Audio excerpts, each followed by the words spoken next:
جلسے شروع ہو گئے. عمران خان ایک دن میں 2-3 جلسے کیے, مسلم لیگ نون نے جلسے کی, پیپلز پارٹی نے بھی کیے. ملتان میں یوسف رضا گیلانی تھے, یہاں لاہور میں اعتزاز احسن تھے, کل الطاف حسین صاحب بھی جلسے سے خطاب کر رہے تھے. تو اب اگلے چند دنوں میں شازیہ آپ دیکھیں گی کہ آہستہ آہستہ یہ کیمپین زور پکڑے گی اور ہمیں جلسے بھی نظر آئیں گے. لاہور سے لیاقت انصاری سے بات کرتے ہیں. لیاقت, ہم بات کریں کہ پاکستان پیپلز پارٹی کا جو اس بار جلسے ہیں وہ نظر نہیں آ رہے, وہ ایک بڑے پیمانے پر ان کی کیمپینز ہمیں نظر نہیں آ رہی ہیں, کیا وجہ ہے؟ کراچی سے ریحان ہاشمی سے بھی بات کریں گے, ملتان سے نعمان بابر اور پشاور سے ناصر داوڑ بھی ہوں گے. جی لیاقت. شازیہ, صورتحال یہ ہے کہ پاکستان پیپلز پارٹی کی قیادت جو ہے, بلاول بھٹو چیئرمین یہ اعلان کر چکے ہیں کہ وہ انتخابی کمپین کے جو آخری 7-8 دن ہوں گے ان دوران جو ہے وہ جلسوں سے خطاب بھی کریں گے. اس دوران انہوں نے اب جو ہے اپنے الیکشن کے حوالے سے سٹیٹمنٹس ان کی آ رہی ہیں, ٹیلی فونک خطاب ان کے جو ہیں وہ جاری ہیں. جہاں تک پیپلز پارٹی کے بڑے جلسوں کی بجائے اگر دوسرا تو آسپیکٹ دیکھا جائے تو انتخابی جو کارنر میٹنگز ہیں جو ضابطہ اخلاق کے تحت الیکشن کمیشن کے اجازت ہے, وہ کل صرف لاہور میں بشرا اعتزاز کے حلقے میں ہم نے صرف 24 جو کارنر میٹنگز ہیں ان کی جو ایک کہنے کے 1000 سے 1200 کی گیدرنگ کی تھی وہ کل ایک دن میں ہوئی ہیں. تو یوں کہیں کہ پیپلز پارٹی کے جو دوسرے امیدوار بھی ہے وہ امیدوار زیادہ جو ہے اس وقت توجہ جو ہے کارنر میٹنگز پہ دے رہے ہیں, اور انتخابات میں یقیناً جو بڑے جلسے ہیں وہ امپیکٹ ڈالتے ہیں. اچھا نعمان بابر بھی ہمارے ساتھ ہیں ملتان سے. نعمان, وہاں پر بھی کل پیپلز پارٹی نے بھی جلسہ کیا اور دوسری جماعتیں بھی جلسہ کر رہی ہیں, کیا صورتحال ہے سرائکی بیلٹ میں, خاص طور ملتان شہر میں کچھ لوگوں میں جوش آہستہ آہستہ بڑھنا شروع ہوا ہے؟ جی بالکل, ملتان میں اور اس کے ساتھ ساتھ جنوبی پنجاب میں جو ہے جوش و خروش بڑھتا جا رہا ہے. اس کی وجہ یہ کہ ملتان سے لے کر رحیم یار خان تک جنوبی پنجاب کے 13 اضلاع ہیں, جس میں قومی اسمبلی کی جو ہے 50 نشستیں ہیں, جبکہ صوبائی اسمبلی کی 104 نشستیں ہیں جو حکومت بنانے میں جو ہے اہم کردار ادا کرتی ہیں. اس وقت صورتحال یہ کہ تمام پارٹیوں نے اپنے جو کینڈیڈیٹس ہیں وہ نامنیٹ کر دی ہیں, نشانات جو ہیں الاٹ ہو چکے ہیں, چاہے وہ آزاد امیدوار ہیں. اسی حوالے سے سیاسی گہما گہمی جو ہے عروج پر ہے, جیسے کہ کل بھی ایک جلسہ ہوا ہے, یوسف رضا گیلانی نے جلسہ کیا ہے, شاہ محمود قریشی نے جلسہ کیا ہے, جاوید ہاشمی نے جلسہ کیا ہے. اسی طرح کے جلسہ جو ہے وہ جلسہ جلوس کا سلسلہ جاری ہے. نہ صرف قافلوں کی صورت میں بھی کمپین کی جا رہی ہے, کیونکہ اچھا پیپلز پارٹیسپیشن کے حوالے سے یہ تو جلسے کریں گے, انہوں نے تو الیکشن لڑنا ہے. مجھے بتائیں عوام میں گراس روٹ لیول پہ کتنے کو محمد جلسہ ایسا ہوا جس نے ملتان کی تاریخ بدل دی ہو, کتنے لوگ آ رہے ہیں؟ ایسا تو اتنا بڑا کوئی جلسہ ابھی فی الحال نہیں ہوا. تاہم عمران خان نے اپنا ایک شیڈول دے دیا جنوبی پنجاب کے حوالے سے, وہ 23 سے 25 جو اپریل ہے اس کے درمیان جو ہے شیڈول ہے ان کا جلسے جلوس ہوں گے, وہ بڑے جلسے ہوں گے. آج جو ہے مولانا فضل الرحمان جو ہے جلسہ کرنے جا رہے ہیں کوٹا 2 میں, اور 2 بجے قریب ان کا جلسہ ہے. اسی طرح باقی پارٹیوں نے بھی شیڈول دے دیا ہے, اور 26 تاریخ کو جو ہے یہاں پر نواز شریف کا بھی جلسے عام سے خطاب ہوگا. اس طرح مختلف پارٹیاں جو ہیں اپنے جلسے جلوس جو ہے شروع کر چکے ہیں. بڑے پیمانے پر جلسوں کا آغاز کیا جا رہا ہے. تاہم سیاسی گہما گہمی جو وقت جیسے الیکشن قریب آ رہے ہیں, سیاسی گہما گہمی جو ہے بڑھتی جا رہی ہے, کیونکہ جنوبی پنجاب میں 1,53,00,000 کے قریب ووٹرز ہیں, اور 47% ہر مرتبہ لاسٹ ٹائم کا بھی ٹرن آؤٹ اٹھا کر دیکھا جائے تو 47% جو ٹرن آؤٹ آتا ہے, کیونکہ اسی کی بنا پر لاسٹ ٹائم جو ہے پیپلز پارٹی نے 23 نشستیں حاصل کی تھی, اور نون لیگ نے 16, جبکہ کاف لیگ نے 10, اور فنکشنل لیگ جو ہے صرف ایک ہی نشست حاصل کر. ٹھیک ہے, کراچی سے ریحان ہاشمی بھی ہمارے ساتھ ہے. ریحان, کراچی میں الیکشن کے حوالے سے جوش و خروش بتائیں, خاص طور پر ایم کیو ایم کے حوالے سے. ریحان سے بھی ہمارا رابطہ نہیں ہوا. پشاور سے ناصر داوڑ سے بات کرتے ہیں. ناصر, اے این پی کے رہنماؤں کو جس طرح سے نشانہ بنایا گیا الیکشن کیمپینز کے دوران, اب اے این پی کے رہنما امیدوار اپنے حلقوں میں کس طرح مصروف نظر آ رہے ہیں؟ اب بھی کیا بڑے جلسے کیے جائیں گے؟ دیکھیں, اس وقت خیبر پختونخوا میں جو صورتحال ہے وہ دیگر صوبوں سے ذرا مختلف نظر آ رہا ہے. جب سے اے این پی والے ٹارگٹ بن رہے ہیں یا ٹارگٹ کر دیے, تو ایک تو یہ کہ پشاور میں جو جلسہ تھا اس کو ٹارگٹ کر دیا. اس کے علاوہ این پی کے جو رہنما ہے اس کو اس کے خلاف بھی ٹارگیٹڈ آپریشن پسندوں کا جاری ہے. تو اس وقت وہ صورتحال ہمیں نظر نہیں آ رہا ہے جس طرح ہونا چاہیے. ایک تو یہ کہ جو خیبر پختونخوا کے جو قبائلی علاقے ہیں وہاں پر بھی مسئلے مسائل چل رہے ہیں, وہاں پر بھی کوئی اس قسم کے آزادانہ بڑے جلسے نہیں ہو رہے ہیں. اور جو خیبر پختونخوا کے بندوبستی علاقے ہیں, خواہ وہ پشاور ہے, ابھی تک کوئی بڑا جلسہ سامنے نہیں آیا ہے. البتہ ہم نے کل دیکھے ہیں کہ کرک میں تحریک انصاف کا جلسہ ہوا اور ڈیرہ اسماعیل خان میں ہوا. یہ ابھی تک سب سے بڑے جلسے ہو چکے ہیں, اور آج بھی 3 جلسے ہیں ہیں خیبر پختونخوا میں دیر سائڈ پر اور ملکنڈ میں اور دیر میں 3 جلسے ہیں تحریک انصاف کے، جو ابھی تک یہ توقع کی جا سکتی ہے کہ شاید چونکہ تحریک انصاف ابھی تک اتنا غیر متنازع نہیں ہو چکا ہے، یہی وجہ ہے کہ وہ کر سکتے ہیں. باقی تو شدت پسندوں کے نشانے پر ہے پیپل پارٹی بھی اور ANP دونوں، اور ابھی تک جتنے بھی اور جو دیگر سیاسی جماعتیں ہیں وہ بھی ابھی تک اپنی طاقت کا مظاہرہ نہ کر سکے، کیونکہ ایک خوف ہے اس علاقے میں جو ابھی تک پایا جا رہا ہے. ابھی تک جو نشانہ بنائے گئے ہیں وہ صرف ANP کے کارکن اور ANP کے رہنما ٹارگٹ ہو چکے ہیں، لیکن جو دیگر سیاسی قائدین ہیں وہ بھی اس بات سے ڈرتے ہیں اور جو عام ورکر ہیں وہ بھی اس سے ڈرتے ہیں، اور یہی وجہ ہو سکتا ہے. بہت شکریہ ناصر داوڑ آپ کا. لاہور سے ہمارے ساتھ لیاقت انصاری تھے اور ملتان سے نعمان بابر آپ کا. دیکھیں یہ جو انہوں نے بات کہی ہے نا یہ بالکل صحیح ہے کہ یہ دھماکوں کا جو خوف ہے یہ پنجاب اور سندھ میں بھی ہے لوگوں کو، اور اس سیاسی جماعتوں کو بھی یہ سوچنا چاہیے کہ اس کے بجائے اس کے کہ وہ جلسوں پر ہی توجہ دیں، ٹیلی ویژن موجود ہیں اس پر بھی آپ کیمپین کر سکتے ہیں. تو ایسا کوئی راستہ درمیانی نکالنا چاہیے جس میں جو دہشت گرد جو ہیں ان کو نہیں ٹارگٹ فراہم کرنا. مجھے پروگرام میں ایک بریک لینی ہے، بریک کے بعد واپس آئیں گے تو کچھ اور اہم خبروں پر بات کریں گے.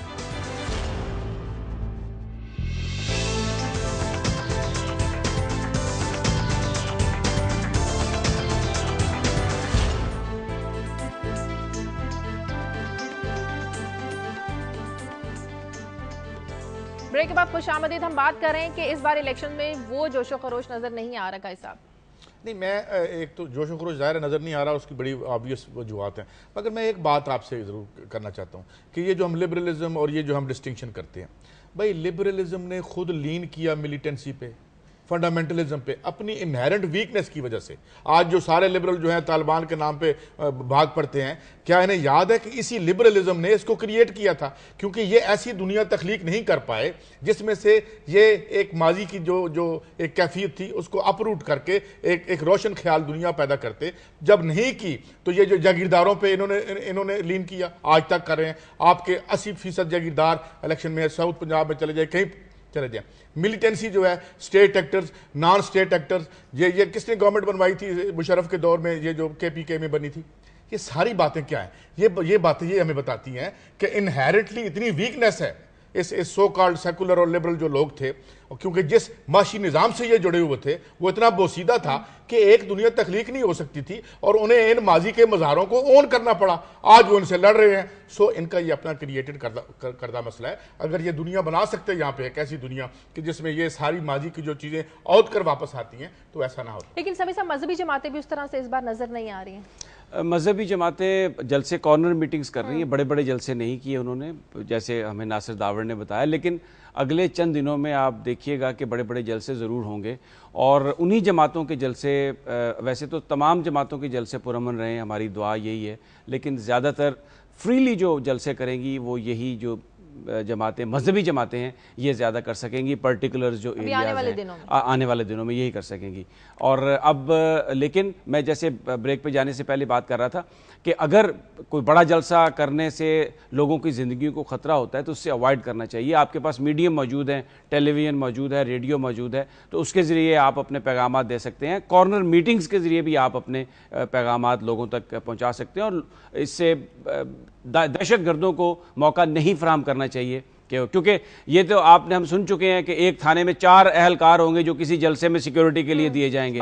تو اب ہم یہ کہیں جی حکومت سے مطالبہ کریں کہ آپ سیکیورٹی کا بندوبست کریں، تو وہ کہاں سے لائیں گے ریسورسز؟ وہ تو ہے نہیں. تو اس لیے درمیانی راستہ ہی بہتر ہے. وہ ٹھیک صاحب کہتے ہیں نہیں دے سکتے سیکیورٹی. ہاں خود اپنے گرد جو ہے وہ بلٹ پروف لے لیں، بلٹ پروف گاڑیوں میں چلیں. عوام کو یہ سیکیورٹی نہیں دے سکتے. میں اتفاق کرتا ہوں ان سے، کیونکہ سیکیورٹی کے لیے آپ نے پیسے ان کو دینے ہیں اپنے بجٹ. ان تمام باتوں سے پھر کیا ظاہر ہوتا ہے اس وقت ملک کا سب سے بڑا مسئلہ دہشت گردی ہوا؟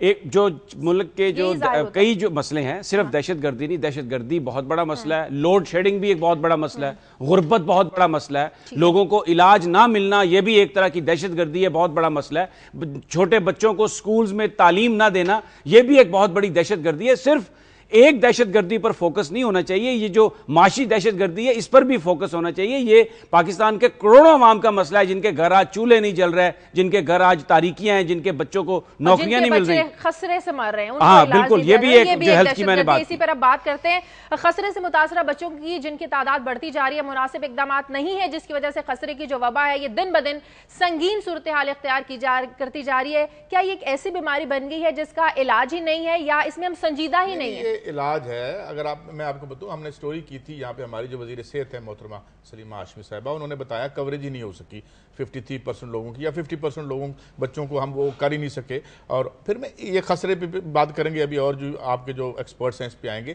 مگر آپ یہ سمجھیں کہ خسرہ آپ ان بیماریوں میں شامل ہے جنہیں ہم ماڈرن سائنس اور دوائیوں کے ذریعے, علاج کے ذریعے ایلیمینیٹ کر چکے تھے. اور اگر آپ دیکھیں تو یہاں پہ صرف خسرہ ہی نہیں, ٹی بی واپس آ رہی ہے, پولیو واپس آ رہا ہے, وہ تمام جو بیماریاں تھیں جن کے علاج بڑے مؤثر بن چکے تھے وہ دوبارہ سے واپس آ رہی ہیں. اور اس کی صرف ایک وجہ ہے, اس کی وجہ یہ ہے کہ آپ ہیلتھ کے لیے پیسے رکھنے پہ تیار ہی نہیں ہے.